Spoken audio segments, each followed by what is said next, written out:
My mom had this very profane saying, which I cannot repeat on this podcast. Why? This podcast? Go for it. Do you really want me to say this? Definitely. I would tell you in private. It's that kind of language. It's kind of language that wow. If we were just talking, I would say. Amendment uncut. Let's go. I can't put my mom out there like Dang, that. we're not gonna put your mom out there. Okay, fine. Tell me later. Out there like that. I'll tell you later. Hey, y'all. Welcome to The Amendment, a weekly conversation about gender, politics, and power from the 19th News and Wonder Media Network. I'm your host, Errin Haynes. And today I'm joined by award-winning novelist, essayist, and journalist Ta-Nehisi Coates to discuss his new book, The Message. Now, The Message has gotten a lot of coverage for its section dedicated to the Israel-Palestine conflict, but there's a lot more in this book that I wanted to dive into. As one of the most consequential writers of our time, I wanted to hear more from Ta-Nehisi about how he's thinking about our politics and the role of journalists in this moment. Thanks for doing this again, friend. I appreciate you. Thanks for having me. Absolutely. Well, listen, I want to get right into The Message, which I have been digging into, and there's a lot to unpack Quite here. A bit. So I only picked the uncontroversial things. I picked the easy things. Exactly. And only tell us that our task is no less than to save the world. You start the book talking about the purpose of writing. The first chapter, you say journalism is not a luxury. What do you mean by that? Well, it derives from a remarkable Audre Lorde essay that my good friend Eve Ewing gave to me to read years ago when I was actually even beginning to consider this book. And the essay is called Poetry is Not a Luxury. I think I'm getting this right, but Audre Lorde's argument was basically that the job of poetry is to clarify the world, that there is an essential connection between that clarification and activism, that you can't act upon what you cannot see. And I basically took the same idea and applied it to that opening essay that you're talking about. It defines a lot about how I teach my students at Howard. I mean, clarifying, I feel like has always been the role of journalists, but I'm wondering how you are thinking about the role of journalists now, and if you think that there's a particular role for especially Black journalists in this moment. All right, it's about to get spicy. Let's go. It is true. I mean, theoretically, we're supposed to clarify, but I don't know that we always do that. I mean, the example that sticks in my head, for instance, is when the New York Times all those years ago decided that for no good reason, as far as I'm concerned, that they would call waterboarding enhanced interrogation when they called it torture, when other governments did it. I don't think that's a choice of clarification. I don't think enhanced interrogation, for instance, is clarifying. I think across the board, there are things that we do as journalistic practices that may not be clarifying. For instance, if you think more domestically, and this is getting better, but the way we report it on the cops, as though the cops don't lie, just openly quoting cops, it's this kind of deference to authority. And I think that actually leads into your other question about Black journalists.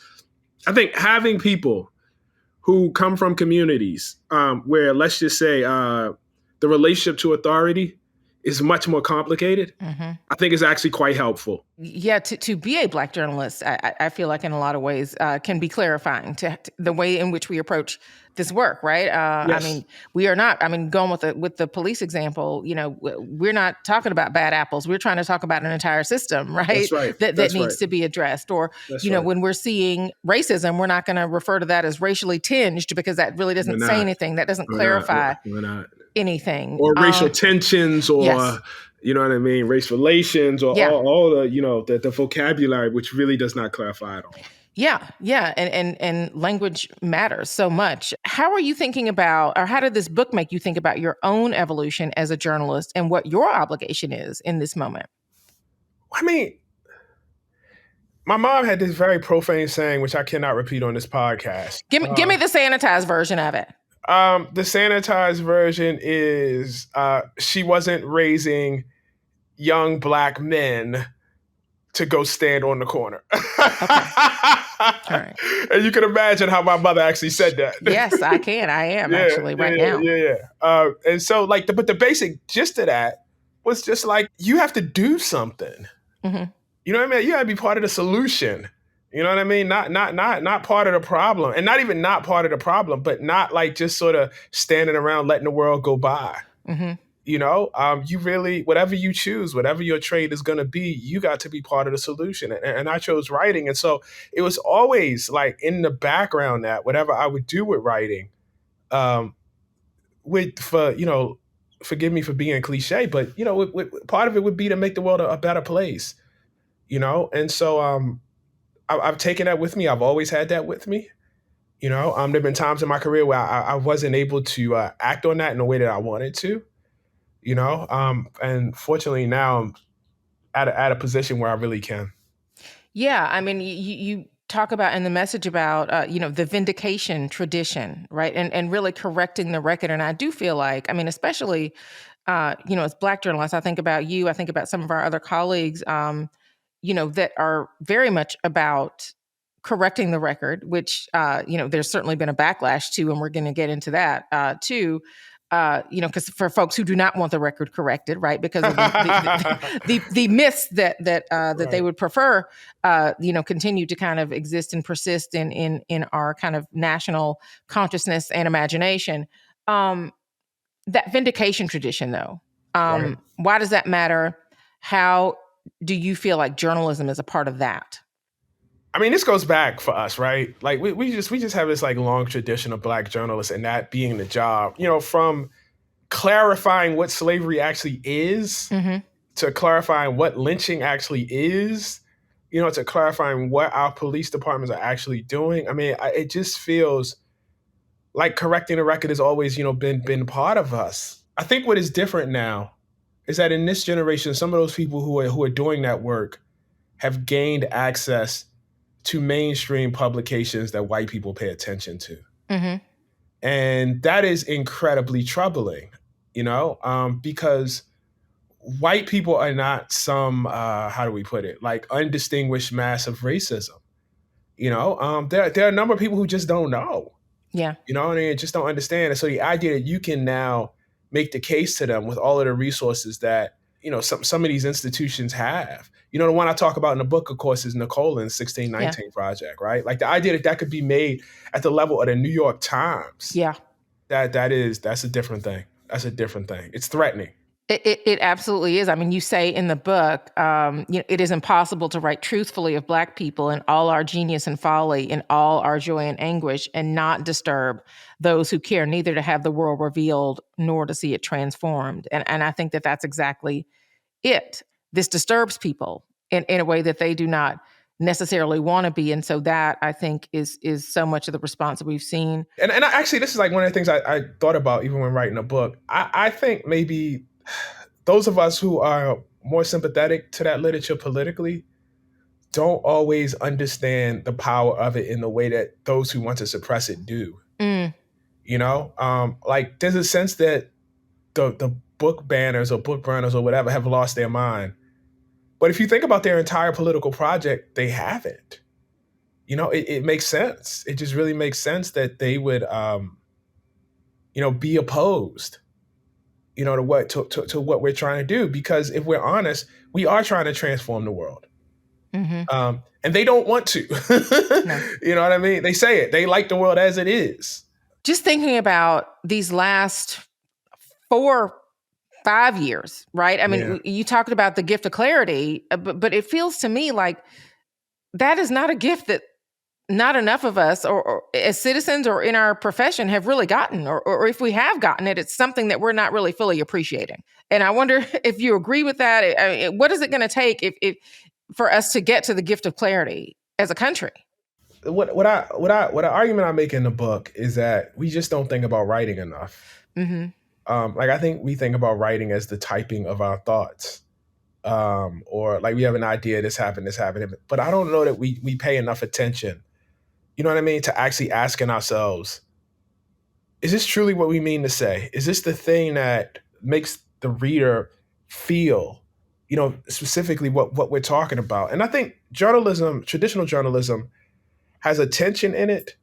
And the tension is you want to be objective, which means, you don't really want to, lean the way you write to one side or the other. But all sides are not equal. Yeah. You know what I mean? Some sides have power. And so like if you, for instance, and I'm not calling anybody specifically out, but if you are a journalist living in Washington, D.C., that means that you probably regularly have contact with the people making policy and the people moving events, much more so than you have contact with people who are just affected by it. Yeah. You know what I mean? And, certainly journalists are sent out, you know what I mean, to see that. But even in that, like, you're being sent out. That's not who your kids go to school with. That's not who you see at the Starbucks regularly. That's not who you see for lunch. That's not who you see in your social circle. Yeah, you're going out into an America that you are not necessarily directly experiencing. That is exactly right. Automatically, like, you're compromised. You know what I mean? And I know that we strive for objectivity, even with that, but it's just a difficult space to be in. Yeah, well, we would have to have a whole nother podcast on the myth of objectivity. We will not even go there. Yeah. I mean, maybe you've seen this. There have been a lot of recent questions kind of swirling around Black men and what they're going to do in this election, right? This narrative that there's waning support from Black men for Democrats that really seems to kind of scapegoat them while absolving the white voters, men and women, who have overwhelmingly voted for Trump and who plan to do so again if the polls are to be believed in November. I just wonder what you make of a narrative that is suggesting that Black men could be to blame, if Trump is reelected. Why are we seeing that narrative at this point in our election cycle? Well, I'll just come out and say it. Please. There is a way that we look at Black men that we don't look at other men in this country. And I mean that in a bad way. I don't think I have ever heard in my life a politician address a group of people he was trying to convince to vote for a certain position or a certain candidate in the way Barack Obama addressed Black men. I can't think of anybody who, in trying to get somebody to do something, decides that they're going to, like Hector, and lecture them. And so now you're thinking about sitting out or even supporting somebody who has a history of denigrating you because you think that's a sign of strength, because that's what being a man is, putting women down. That's not acceptable. This shouldn't even be a question. Now, whatever you think of what he was saying, of his critique or anything, or its truth or not, why is that okay? Like, and to the point that I was watching that and I was like, how many brothers in the barbershop or wherever are convinced by that? And I don't think, like who is the man that was on the fence who was like, I don't know what I'm gonna do, who heard that and was like, oh yeah, I'm now for Kamala. Mm-hmm. Who is that? It was such that you wonder who the audience actually was. Yes. So are they the receiver for the message, or are they the object for somebody else? That's not how you persuade someone. Anyone. Right. Shaming is not necessarily anyone. I think that was the critique by many people of his comments. Yeah, it was really bad. I mean, and again, like, I just look, of course, obviously I disagree in general, and I've said this before, with his approach and how, and his politics on this stuff. But I'm just talking about getting somebody to do something. Like even if you say, I agree with that, and I think that's if you agree with, his politics on morality, et cetera, how is that a campaign pitch? I don't know. I mean, I talked to a lot of organizers, and what they say is, shaming is not the argument to make to people that you're trying to get to vote. Yeah. Errin, I will say though, just so I'm clear on that, I am struck, and I'll just say this, man, and I don't know why this is, but I am struck in the difference in how he talks about Black men and how Kamala does. And I don't think it's explainable by the fact that he's a Black man. Like, I don't think that's the explanation. Well, what do you see that's different about how she talks? I mean, she came out the other day and said, look, Black men are no different than other voters. They expect you to earn their votes. Mm-hmm.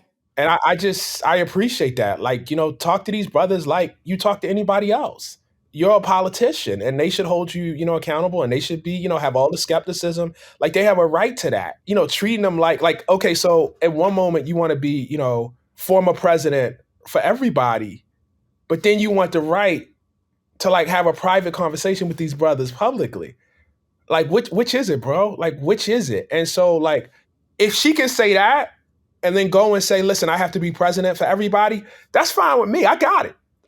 Like, that's okay. Like, if you want to say, look, I got to be president for the entire country, which I understand, and that is the role, then talk to these brothers like you trying to be president, for the entire country, which means that they including them. Right. Yeah. Right. And that means listening to them. And then that means rolling out, which is what she did. She rolls out a policy that says, this is what I'm going to do for you, which is what every voter wants to know. What are you going to do for me? What does my life look like with you as president? Okay. Well, I want to ask you, you brought up Kamala Harris. I want to ask you about her because, you were in Chicago at the DNC, saw you for 5 minutes, high and by. I'm sorry. No, Errin. it's okay. It's okay. You were busy. Obviously you were busy. You wrote a piece, it was crazy. You did. I didn't expect it to be like that. But I wanted to, just given, we know, you covered Barack Obama's historic making presidency. I wonder if you also have thoughts about Kamala Harris's historic campaign. I do. I think this is really different for several reasons. I think a Black woman as head of state is not like the photo negative of a Black man as head of state. That's the first thing I think.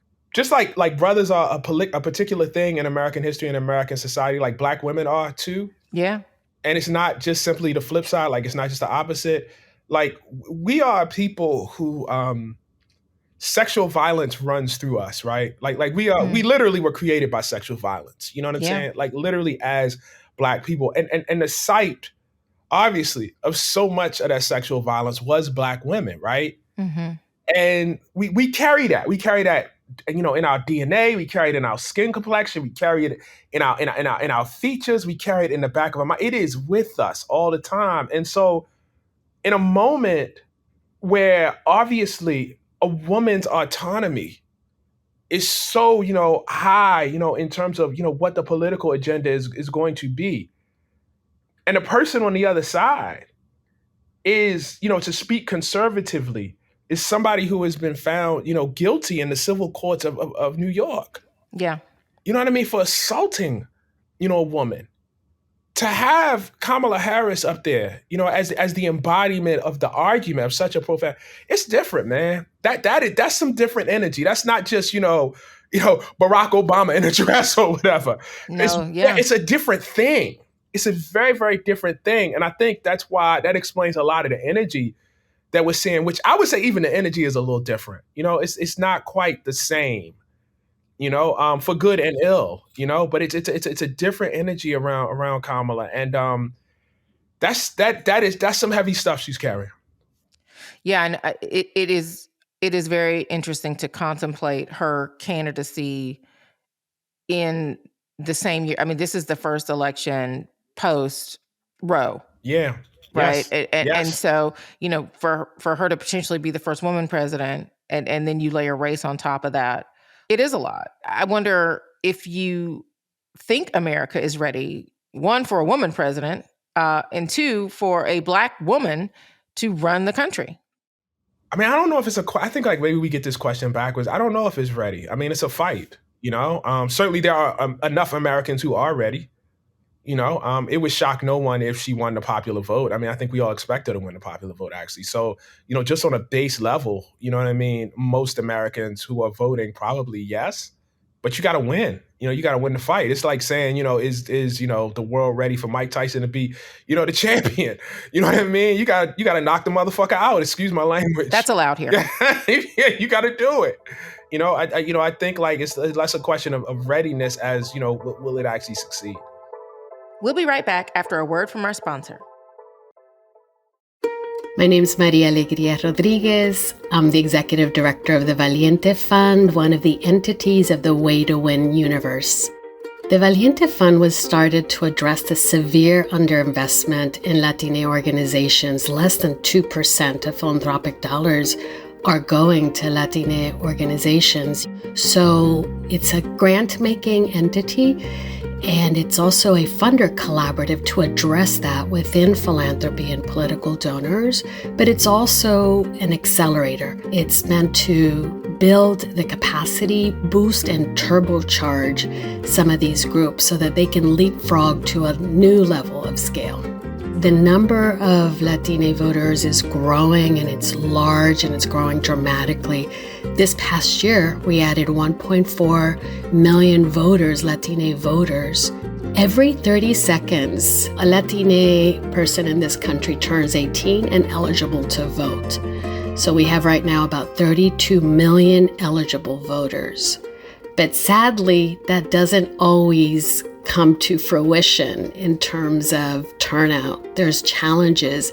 Some call it underperforming, and that's linked to the lack of investment and the lack of expertise and Latina infrastructure being built. There's not a cookie cutter. There's not a one way to address the Latino vote. So it requires a sharp and nuanced understanding of the context. And so it's very important when developing strategy and when seeking to shore up and elevate the Latino vote to really take those variations into consideration. So the diversity of Latina constituencies, we're Afro-Caribbean, Afro-Latino, we're indigenous, we're white presenting, rich, poor, rural, urban. But what is clear is that we are in every state of this nation, and in particular, fastest growing in the Southeast and have always been in the Southwest. So the Sun Belt is a key area of our impact. So given the history of the South, the structural, institutional, historical racism, and therefore xenophobia, not the same but connected, it's very important for us to leverage the opportunities that the Latina community population sectors can inject with racial justice, democracy movements that are so vibrant in the South and the Southwest. So Valiente Fund seeks to strengthen and shore up and turbocharge those Latina forces as part of a broader multicultural coalition that's seeking a true democracy where we all belong and an economy where we can all thrive. The Latino community population is being really vied for by forces that aren't really aligned with our self-interest, where they try to divide us amongst ourselves, immigrant and non-immigrant, or Black and Latino, or around gender. That's the type of resilience and resistance that we're building through the Valiente Fund by investing in that infrastructure of those voices and those sectors. We are a key element of the ecosystems necessary to build the power that can create the changes that our community needs and deserves. On the topic of readiness, though, I also wonder, as a fellow Howard alum, how you think, no, seriously, she went to Howard. Obviously, that shaped her. You talk about how it shaped you. How do you think about how your shared alma mater may have prepared her for this moment, too? Well, the real question is the world ready for the amount of arrogance? No. That Howard the answer to that is no. Yeah, no, this would be ugly. I can't even. You lie. all would be insufferable. It's really bad. It would be rough. It would be really bad. It would be really bad. I know a homecoming. Hate to see y'all coming after oh this. Oh my God! If that's what happens. Listen, she ain't even won yet, and homecoming is this weekend, and it's gonna be a problem. Anyway, when you have 4 years of kind of just being ensconced in this Black world, where all the geniuses are Black and all the dummies are Black, and all the good people are Black and all the assholes are Black, you know what I mean? Like when you have that, I think it just gives you a degree of confidence, you know what I mean? And understanding of, Black folks. I mean, that whole thing about, like Trump, saying, is she Black or not? Like no actual Black people who vote, I just want to be clear about that, who vote, are really confused on that question. Yeah. Now I know it's a lot of Negroes out there who, are getting on podcasts or whoever, who I suspect don't vote anyway. Talking crazy. But they're not part of this, and by not part of this, I mean, like you're not really part of an electorate. I have deep skepticism about whether, you could be, but I have deep skepticism on whether you were voting anyway or care anyway. So I don't know. I think, being, an AKA is a little different. That tradition, there, her the way she comes to Blackness is obviously different than Obama's. I'm not saying he's not Black. I just, I want to be very clear about that, or that, he's less Black or anything like that. But certainly her route is very different. The other thing I'm thinking about going into this election, should Kamala Harris become our next president? I mean, there was a racial backlash after Obama was elected president, Yes. right? I mean, we were anything but post-racial in that moment. So I'm wondering what you think about, should Harris win in November? Are you concerned that something similar will be unleashed in our democracy? No, I mean, we're still in it, I think. This might be the end of backlash, actually, because, like, in some sense, it's just a fight now. Like, usually what happens with backlash is, like, there's this backlash and then we get overwhelmed and we retreat from the scene.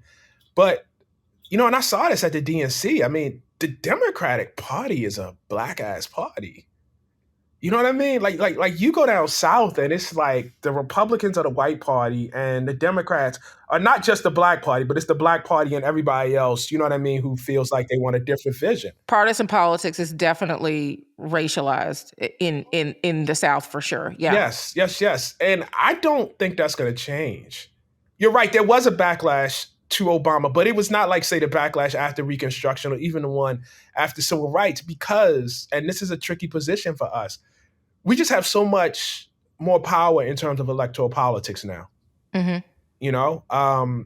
pretty confident, whether it's, Vice President Harris or not, I'm pretty confident I've not seen the last black president in my lifetime, and I thought that after Obama, it's just the party structures are just so very different now, Well, I do want to get to the Donald Trump of it all because I actually was just rereading your 2017 article in The Atlantic, The First White President. The country, this is a very close election. We could be reelecting Donald Trump. And I wonder, we're talking about clarity, what you think it means to look at a thing but not really see it, which feels like kind of the phenomenon of the last 9 years. And maybe the moment that we're living through now is part of a long tradition of us not seeing or even looking away or gravitating to the narrative about who we are that feels good, but that is not necessarily the most honest and accurate version of who we are. I think there is still a critical mass of Americans, not a majority, but a critical mass of Americans, and maybe a majority of white people who just think it's all okay. Like they just think it's okay. And then there's some other minority of them who, and maybe this is even the majority, who don't necessarily think it's okay, but don't think it's disqualifying. Like they don't think racism is a disqualifying feature. They don't think like all of the rape accusations are disqualifying. They don't think like the coup is the attempted coup is disqualifying. And that's just the fact of it. It's sad. We probably would like to think we're more further along than we actually are. But it is what it is. I hear you saying that. And I'm also reading this book where, you're talking about, how we meet this moment, as writers. Is this a moment that you feel, especially here at home in our politics, is this a moment that you feel like is pulling you back into the arena? Yes, but in unexpected ways. I mean, earlier I said that thing about like how Kamala Harris really, really was different. And I'm kind of sorry about this. And I'm still thinking this through. And I think it's a lot of people who will probably not think this is fair, but I think it is. I guess my expectations for a Black woman president, by which I am not just speaking of race and biology or gender, I'm speaking of history, I'm speaking of ancestry, I'm speaking of legacy. My expectations are different. I do expect more. And I'm going to argue that I had a right to expect more. Okay? Here's why. When I was at the DNC, there was a clear choice made to employ the history of Black struggle in this country and Black political struggle in this country. It's a very, very clear choice made. One that I don't think they actually made in 2008, which was interesting. And maybe there's more space for it now. But, when I was there the first night, I sat there and I watched, the tributes to Shirley Chisholm. I watched the tributes to Fannie Lou Hamer. I watched the tributes to Jesse for his runs in 84 and 88. I saw a great, great diversity of speakers, you know what I mean? From Indigenous Americans to Latinos and Latinas. It was great to see. But I'm I think that legacy comes with responsibilities. And I think if you're going to embrace all of that, you have to ask yourself what the meaning of all of those struggles are. And are you living up to the lessons of that meaning in your domestic policy and in your foreign policy too? And right now, we are not as a country. I wrote for Vanity Fair about the uncommitted movement, right? And about how, they were not even allowed a speaker. And like, I couldn't help thinking about what had actually happened to Fannie Lou Hamer. Well, I mean, it was the 60th anniversary of her speech that week. It was the 60th anniversary of her speech that week.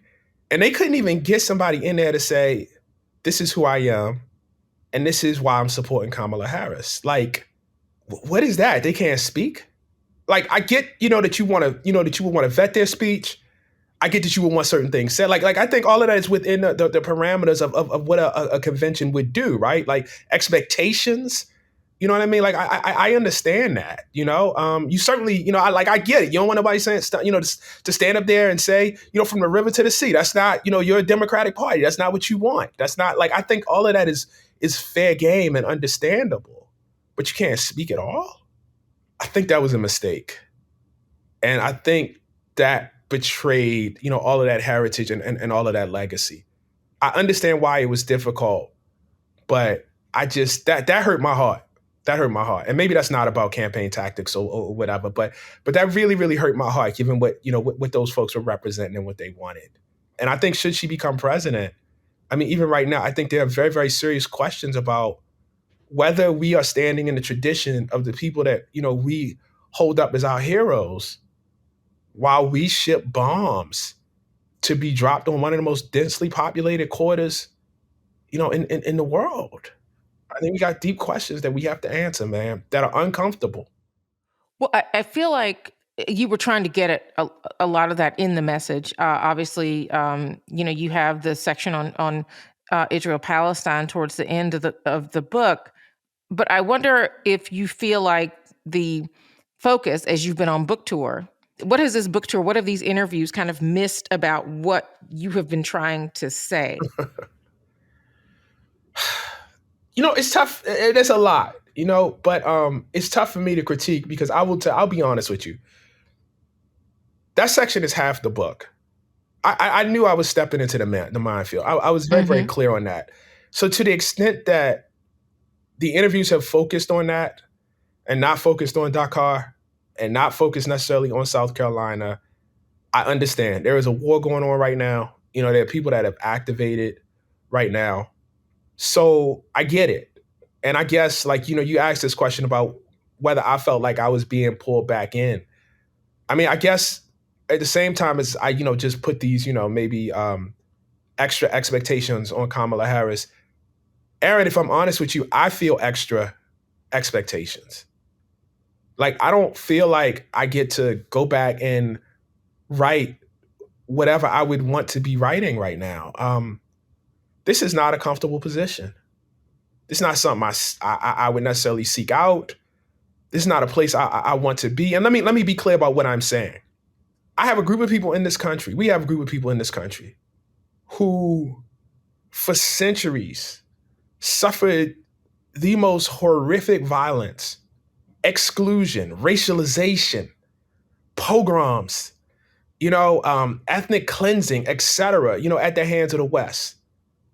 All of that culminates in industrialized genocide during the Holocaust in the show. It's just the worst stuff in the world. It's difficult to be cognizant of that and be sensitive to that. And then at the same time, say to that group of people, in your name, or maybe not in your name, but certainly in the legacy of the history, in the name of the history that I just cited, apartheid is being implemented by the state that claims that heritage. That's hard to write. That's hard to say. I think it must be said. I think as the child of people born into American apartheid, as a child of people who were born into a democracy that was a democracy in name only, when I see that with my own eyes, I have a responsibility to speak to that, whether it's what I would want to be doing or not. And I think if more of my peers, and now I'm speaking, about Black journalists and Black writers, I think if more of my peers saw it, they would be as fired up as I am. I know I sound crazy, like I'm changing the subject, like Ta-Nehisi, you know what I mean? Why are you talking about all these Palestinians all the time now? And I just think, brother, sister, if you saw what I saw, you would be on fire because you would feel like you were transported back into Mississippi again, man. That is interesting to think about. And also thinking about journalists, Black journalists in particular, who have been trying to write the first draft of history here, right? Who are still trying to confront the injustice, the inequality that they're seeing in this country. You definitely talked about, kind of your experience over there and how that even informed how you are thinking differently about this country. Yeah, no, it did. And I'm still formulating that. Look, what I know is this. Black people in this country were victims of various groups that came here fleeing oppression themselves, like very, very real oppression. And those people then joined in to the broader, sort of concept or notion or identity of whiteness and became oppressors themselves. That's not because those people are particularly evil or particularly bad. I believe in systems, more than I believe in, evil or overly courageous people. We ourselves have done that, in other power systems and in other situations. I don't want our name on what I saw. I guess that's how I feel. I don't want our name. And it's kind of why I'm so loud about this right now. Not to the extent we can, do anything about it. Not in our name.